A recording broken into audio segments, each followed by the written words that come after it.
Muhterem Müslümanlar, mümin yaşadığı hayatı, öbür hayatı düşünerek, öbür hayat muvazenesi içinde ele alarak, her şeye akıllıca müdahalede, mualecede bulunan insan demektir. Mümin, dünyevi emniyetini, ahiret emniyetini, mümin ve müheymin olan, Hazreti Allah'a bağlayan, Hazreti Allah'a iman eden, itimat eden, ahiretteki emniyetini de ona bağlayan, ahirete iman eden, fazilet duygularıyla, imana dayalı fazilet duygularıyla meşbu bulunan insandır. Mümin, dünya ve ahiret muvazenesini kurduktan sonra, hem dünya hayatını teminat altına almış, hem de ahiret hayatını teminat altına almış demektir. Bütünüyle dünya hayatına gözünü kapama, bütünüyle bir zaviyeye, bir inzivaya çekilme, Müslümanlıkta çok makbul bir şey olmadığı gibi, dünyaya dalmak, tamamen ahireti unutmak, cismaniyete dalmak, tamamen ruhu ve kalbi unutmak, hissiyat-ı ulviyeyi unutmak ve ihmal etmek, bu da Müslümanlıkla telif edilen şeylerden değildir. Akıllıca müminliğe gelince o, böylesine bir muvazeneyi kurmak suretiyle, ahirete ahiret kadar, ahiret saadetine ahiret saadeti kadar, dünyaya dünya kadar ve dünya saadetine dünya saadeti kadar ehemmiyet verir. Her birisinin ucundan o kadar tutar, o kadar kazanmaya çalışır, o kadar arkasından koşar ve o kadar peşinde olur. Ahiret dünyadan hayırlıdır. Ebedi, bitip tükenme bilmeyen bir hayat, bitip tükenme bilmeyen bir zaman içinde devam eden ahiret dünyadan hayırlıdır. Mümin gözünün biriyle dünyaya bakarken, bir diğeriyle ahirete bakacak, muvazenenin bozulmamasına dikkat edecektir. Belli dönemlerde dünya ve ukba muvazenesi bozulmuş. İnsanımızın bir kısmı hususiyle düşünürlerimiz, dünyaya ait meseleleri ihmal etmiş, zaviyelere, tekkelere, küfufa, mağaralara çekilmiş, hayata sırtlarını dönmüşler. Hayat parça parça olmuş, o milletin başına yıkılmıştır. Başka bir dönemde ise balıklamasına, maddeye ve cismaniyete dalınmış, dünyaya dalınmış, ukba tamamen unutulmuş, ukbaya ait hayra karşı göz kapanmış ve kulak tıkanmıştır. O zaman da dünya yine o müminlerin başına parça parça olmuş, yıkılmıştır. Dünya ve ukba her ikisinin de muvazene içinde ele alındığı devirlerde ise o milletler mesut ve payidar olmuşlardır. Aleyhissalatu vesselamın bi'setine badim, peygamberlik vazifesiyle aramızda arz-ı endam etmesine badi meselelerin en mühimlerinden bir tanesi budur. Dünya ve ukba muvazenesini getirmem, nazarları ahirete tevcih etmem, ahirete bağlılık içinde dünyayı da mamur kılmam. Onun içindir ki kendisi ahirete müteveccih nazarıyla dünya nimetlerinden o kadar istifade etmiş, ailesi de o kadar istifade etmiştir. Bir hususun bu zaviyeden izahını huzurunuza getirmek istiyorum. Resul-i Ekrem aleyhissalatu vesselam al ve yakınlarına, akrabalarına, Beni Haşim'e sadaka ve zekat haram kılınmıştır. Aleyhissalatu vesselam milletin sadaka ve zekatlarını almıyor, yemiyor ve istifade etmiyordum. Aleyhissalatu vesselamın alı da sadaka ve zekat almadan mahrum bırakılmıştı. Bunlar dünya nimetleriydi. Herkes bunlardan istifade edecek fakat Hz. Muhammed ve akrabaları istifade edemeyeceklerdi. Aleyhissalatu vesselam kendine tatbik ettiği rejmi ailesine de tatbik ediyordu. Milletin mihrabı, minberi sayılabilecek ehli beyti de mahrum ediyordu nimetlerden. Kudüve saydığı kimseleri nimetlerden mahrum ediyordu. Yoksa örnek olamazlardı. Kendi nasıl yaşadım? Seyyidetina Hazreti Ayşe'nin öyle yaşamasını istiyor. Seyyidetina Hazreti Fatıma'nın öyle yaşamasını istiyor. Seyyidina Hazreti Hasan ve Hazreti Hüseyin'in de öyle yaşamasını istiyordum. Size birkaç defa arz etmişimdir. Hayatlarının sonuna kadar da öyle arz ettiler. Elinde altın zincir veya boynunda Resul-i Ekrem'in huzuruna çıktı. O kıyamete kadar gelecek velilerin anası. Hazreti Hasan'ın ve Hazreti Hüseyin'in anası. Nakşibendi Hazretlerine ninelik yapan Hazreti Fatıma. Şah-ı Geylani'ye ninelik yapan Hazreti Fatıma. Hazreti Şazeli'ye, Bedevi'ye, Ahmet Rufai Hazretlerine annelik, ninelik yapan Hazreti Fatıma. Aleyhissalatu vesselam da bunlardan ötürü ona ihtimam gösteriyordu. Rukiyesi, Ümmü Gülsüm'ü, Zeynep'i olmuştu onun. Fakat hiçbirine Fatıma'ya karşı duyduğu şeyi duymamıştım.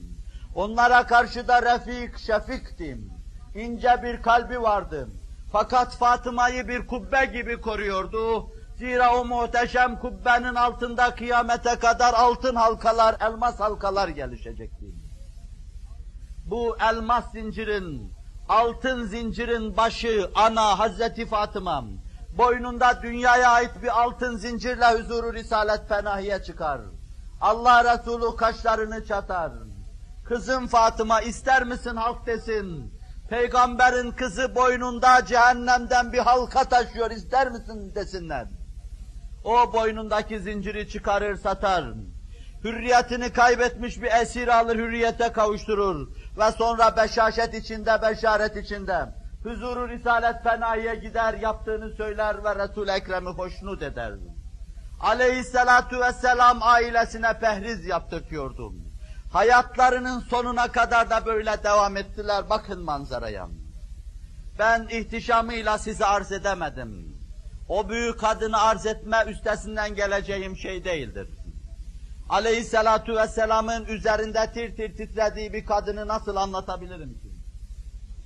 Ama bu büyük kadın, Seyyidina Hazreti Ali'nin evinde bulunuyor. Büyük bir insana hizmet ediyor, zevcelik yapıyor. Bu evde hususi saka yoktur. Bu evde değirmene götürüp un öğütecek adam da yoktur. Bu evde evi süpürecek hizmetçi de yoktur. Bu evde evin meunetine yardım edebilecek, el uzatacak kimse yoktur. Fatıma validemiz evvela Hazreti Hasan'ı, sonra Hazreti Hüseyin'i, sonra Hazreti Zeynep'i, sonra Hazreti Rukiye'yi, sonra Hazreti Ümmü Gülsüm'ü dünyaya getirir. Efendimiz kızının doğurduğu çocuklara daha evvel vefat eden kızlarının adını korur. Hatta bunlardan bir tanesi Zeynep'tir. Fatıma validemiz dünyaya getirdiği an Efendimiz gelir. Biraz evvel bana Cibril geldi. Fatıma'nın doğuracağı çocuğa Zeynep adını koy dedi. Sema onun adının Zeynep olmasını istiyor dedi. Efendimiz adını Zeynep koydu derler. Bu büyük kadın bu kadar çocuğun işini yüklenir. Seyyidina Hazreti Ali'nin işini yüklenir. Değirmen taşlarını kendi eliyle çevirir. Çevirdiği için ellerinin içi nasır tutmuştur. Bu kadar çocuğun temizliğini yapmak için çok uzaklardan omuzlukla su getirir. Kovalar omuzunda su taşır. Seyyidina Hazreti Ali açar bir gün omuzunu gösterir, omuzda nasır bağlamıştır. Göklerde tebcil edilen kadın, Haydar-ı Kerrar'ın zevcesi, kıyamete kadar gelecek evliya ve aktabın anası, Efendimizin matmahı nazarı, belki semanın matmahı nazarı, Seyyidetina Hazreti Fatıma omuzu yara bağlıyor, nasır tutuyor. O derdini kocasına açınca der ki, git babana Peygamberimiz sallallahu aleyhi ve selleme söyle, gelen esirlerden bir tane versin, o da gelsin bizim evimizde hizmet yapsın. Gider uzaktan, Mescid-i Nebevi ve Hücre-i Saadet'e doğru yaklaşır. Bu ince, bu narin kadının, tıpkı Efendimizin davranışları içinde Peygamber Efendimiz'e yaklaşmasını, muhterem pederler Efendimiz görürler. Kızım bu saatte seni buraya getiren neydi? Utanır ihtiyacını söylemeye, babacığım, sana bir selam vereyim, hal ve hatırını sorayım diye geldim der. Ve sonra döner geriye gider. Kocasına yaptığı şeyi söyler, kalk beraber gidelim der. Beraber huzur-u Risalet Fenahi'ye gelirler. Bir daha Efendimiz sorar, sizi buraya getiren neydi? O kocasını açtığı dertlerini açar Efendimiz'e şerh eder. Efendimiz aynen şöyle buyurur, hayır kızım, ben burada Ansar'ın fakir ve fukarasını, Ashab-ı Suffe'yi burada mahrumiyet içinde bırakıp size bir şey veremem. Ben elimdeki şeyleri onlara dağıtırım. Ben vallahi bundan size bir zerre veremem der kendi kızına. Gidip evinizde mahrumiyeti yaşamanız gerekiyor sizin. Ve onlar evlerine dönerler. Yataklarına girmiş yatmaktadırlar. Anlatan anlatırken diyor ki, başlarını aldıkları battaniye havada serinde ayakları açık kalıyordu. Ayaklarını kapayınca da başları açık kalıyordu. Onlar battaniyeyi kah aşağıya kah yukarıya çekerken kapı vuruldu. Ve sonra da açıldı aleyhissalatu vesselam gecenin karanlığında içeriye girdi. Biz kıyam etmek istedik. Mekane kuma buyurdu. Olduğunuz yerde kalın. Ve ikimizin arasına oturdu. Bana dedi ki kızım sen benden bir şey istedin. Daha hayırlısını sana söyleyeyim mi ben? Günde 5 vakit namazı kıldıktan sonra her namazın arkasından 10 defa Subhanallah, Elhamdülillah, Allahu Ekber dersin. Yatacağın zaman da, köşeye geldiğin zaman da 33'er defa bunları dersin.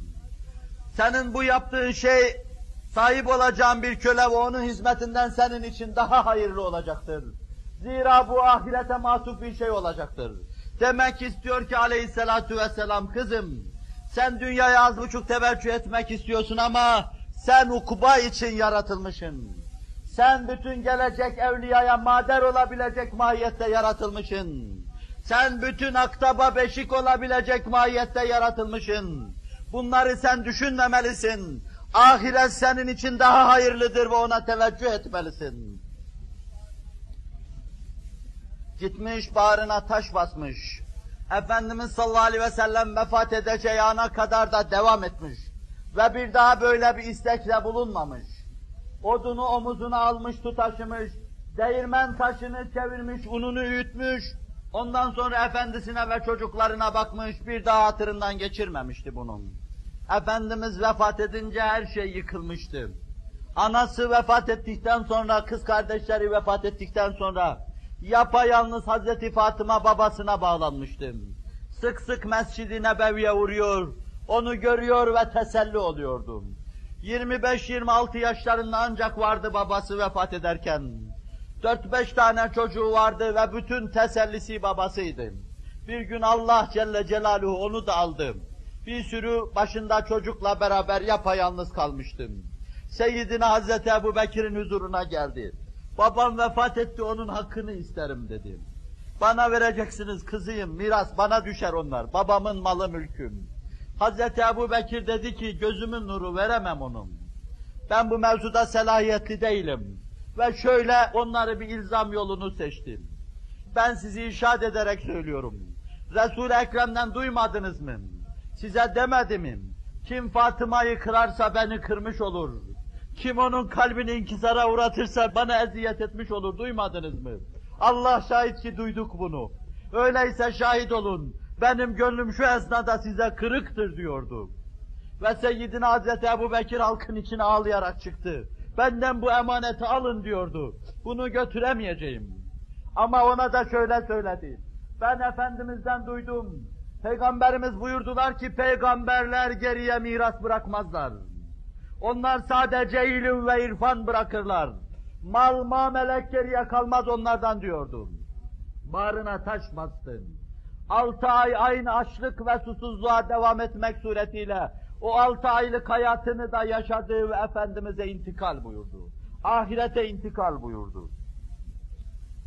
Aziz Müslümanlar, ruhun gelişmesi, insanın fazilet duygularının inkişaf etmesi, insanın yüceleşmesi, dünyayı düşünürken onun yanı başında ahireti düşünmeye vabestedir. Her gün birkaç defa tablolarıyla, temessülatıyla ahiret gözünün önünde canlanmayan insanın muvazeneli yaşaması pek düşünülemez. Dünyaya ait lokmaları ağzına korken, mideye indirirken, ukbayı da düşünecektir. Burada istifade ettiği her şeyi bir bakıma oradan alıp itlaf ve israf ettiğini düşünecektir. Mümin dünyadayken ahireti yaşayacak, dünyada ahiretin hesap ve planı içinde bulunacak, dünyada ahiretin hendesi sahası içinde, kareleri içinde dolaşacak. İşte burada cennet, işte şurada sırat, işte şurada mizan, işte şurada hesap. Şurada Hazreti Muhammed Aleyhisselatü Vesselam şefaat etmek üzere hazır. Şurada terazinin kefeleri kalkıp inmekte. Ben bir hayat yaşıyorum ki her şeyimle oraya gideceğim. Oradaki o durumlarda, o hendesi kareler içinde dolaştırılacağım. Dolaştırılacağım, belki cennete gidecek, belki de gidemeyeceğim düşüncesi içinde hayatını tanzim etmeye çalışacaktır. Allah insanımıza, neslimize, kalbi ve ruhi istikamet vermek suretiyle dünya ve ahiret muvazenesini kurmaya onları muvaffak eylesin. Nefsine perhiz tutturan, dünya nimetlerinden dünya kadar istifade eden şerif ve aziz müminler güruhuna bizleri ilhak eylesin. Ala inne ahsenel kelam ve ebla'n nizam. Kelamullahil melikil azizil allam. Kema kâlallahu tebâreke ve teâlâ fil kelam. Ve izâ kuri'al Kur'anu festemi'û leh ve ansitû leallekum turhamûn. Euzu billahi mineşşeytanirracim. Bismillahirrahmanirrahim. Ve'bud rabbeke hattâ ye'tiyekel yakîn. Sadakallahu azim. Barakallahu lana ve lekum.